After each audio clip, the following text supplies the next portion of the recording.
ザ・リッツ・カールトン京都のメインバンケットルームの天井。これは古くから襖や屏風などに使われてきた細工師唐紙の文様です。モチーフは6辺の花を咲かせるつる草、鉄線。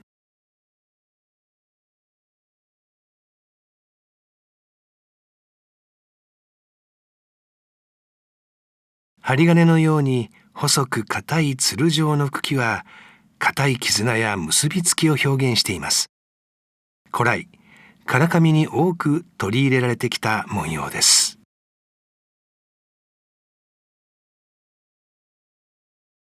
こんな風に今、唐紙の世界観を紙の上だけでなく、立体的に現代空間に広げていく挑戦をしている人物が、今回の主人公。京唐紙丸2、4代、西村和則さんです。鉄線って茎がこう絡み合ってるんで、日本で言えば結納とかに使われたりする、いわゆる人との結びつきが強いっていう意味合いが含まれてるんですよね。唐紙ってすごくこうストーリー性のある面白い、内装材だと思いますね。本当に唐紙ってこう自由自在に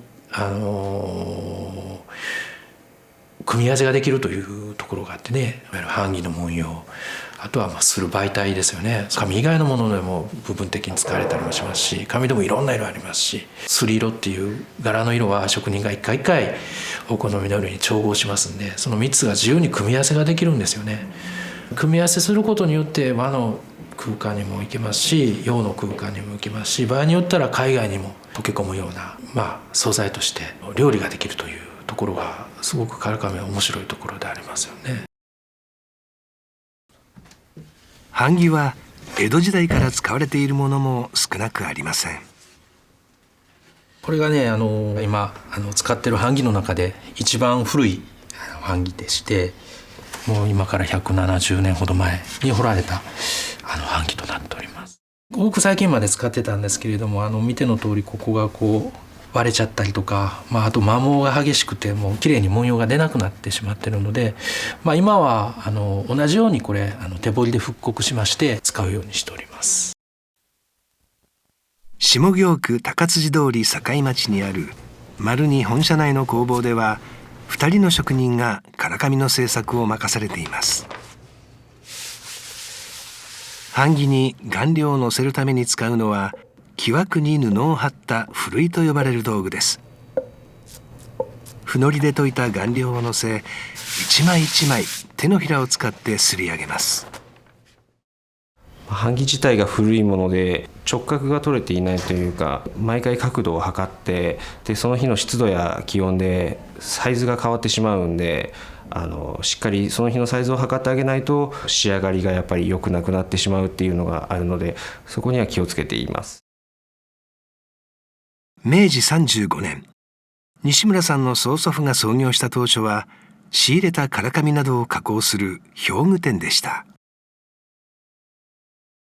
しかし、戦後の職人不足と生活様式の洋風化で廃業に追い込まれる唐紙業者が増える中、後を継いだ祖父西村正夫さんは内装材料の卸業に事業を転換。使われなくなった版木を生かしたいと唐紙の製作を手掛けるようになります。それ以来、西村家では4代にわたって京唐紙の伝承と技術者の育成に力を注いできました。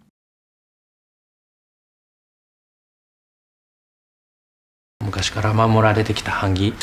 現在300枚ほど、枚数としてはそれぐらいあるんですけれども、ただちゃんとして使える版木はその中のまだ半数ぐらいしかないんですね。残り半分ほどは傷んじゃって、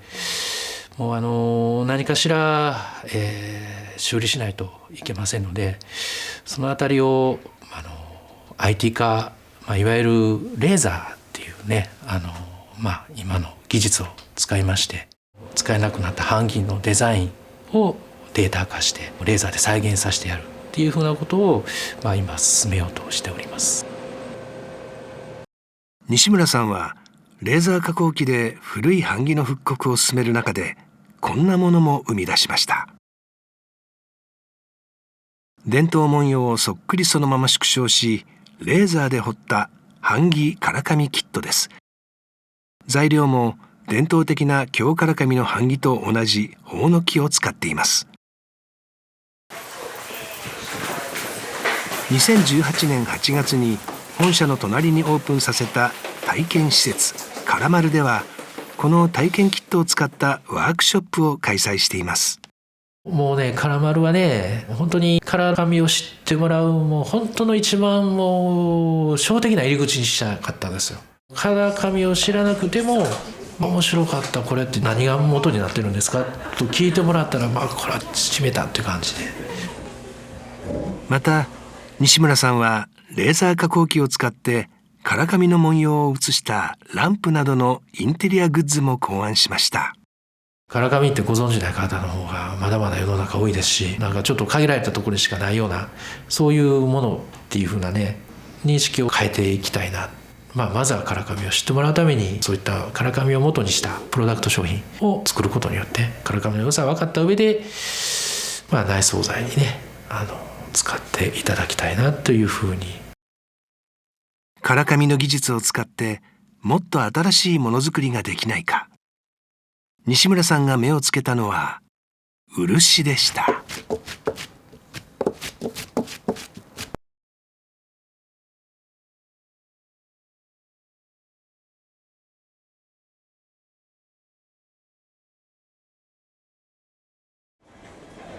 2019年2月、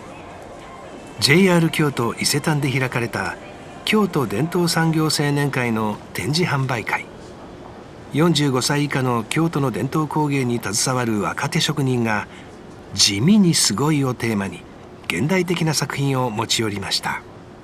今までの伝統産業の技術も必要ですけれども、こういったことを機会に新しい技術のヒントになればありがたいですし、でそれが京都のすごさになるはずなんで。その一角に京唐紙の丸二の若き職人によって制作された唐紙ウォールパネルが出品されました。丸二4代西村和則さんは現代空間にマッチする唐紙の在り方を考える中で、かつて京都で作られたという漆唐紙に着目しました。漆を使って、で漆を版木につけて、紙でこうすり出していくという模様自体が漆がついていくようなね、そういった技法がありまして、それは実はやっぱり版木にすごく傷める原因になるので、もう作っていないという、そういったものをちょっと技法を変えて、ただそういった表現をより近くできる、方法をちょっとこう開発、したものなんですけれども。こちらは漆唐紙用に新たに開発した巨大版木です。唐紙の文様をスキャンして拡大し、レーザー加工機で彫ったもの。まずは伝統的な技法を使い手刷りします。宇治市大久保にある牧野漆工芸。3代続く漆塗りの工房です。寺などに納める仏具の漆塗りを専門にしています。西村さんは牧野さんの漆塗りの技術とコラボレーションすることで、新たな技術で漆唐紙を現代によみがえらせました。乾燥させた唐紙の上に溶剤で希釈した漆を全体に均等に吹きつけ乾燥させます。こうすることで文様の部分は顔料と漆が重なり、独特の光沢が生まれ、これまでにない唐紙の表情を生み出すことに成功しました。外国ではジャパンと言われるぐらい漆ってすごく昔から評価が高いものでしたんで、それだけの魅力のある艶というか、和室だけではなく洋室、さらには海外に持っていくためにはもうちょっとインパクトのある、そういった表現をしたいというようなところがやっぱりこの漆どことなく伝統を匂わしながらもちょっと斬新なそういった表情を作らせていただきました。近年西村さんは漆唐紙をホテルなど現代建築用の内装材として提案しています。やっぱりバックボーンがあるからこそ新しいことができるという。でもそのバックボーンはやはり崩してはならない部分がありますんで、そこは大切に今までもこれからも崩さず受け継いでいきたいなと思っておりますし、それがあるからこそもっと新しいことにチャレンジして、新しい技術とか新しいね異業種の技術と融合させてみたりとか、そういうことをねしていきたいなというふうに思ってますけどね。京唐紙丸2 4代西村和則さん。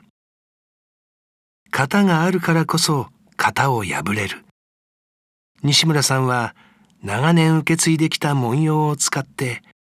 新しい景色を作り出しているのです。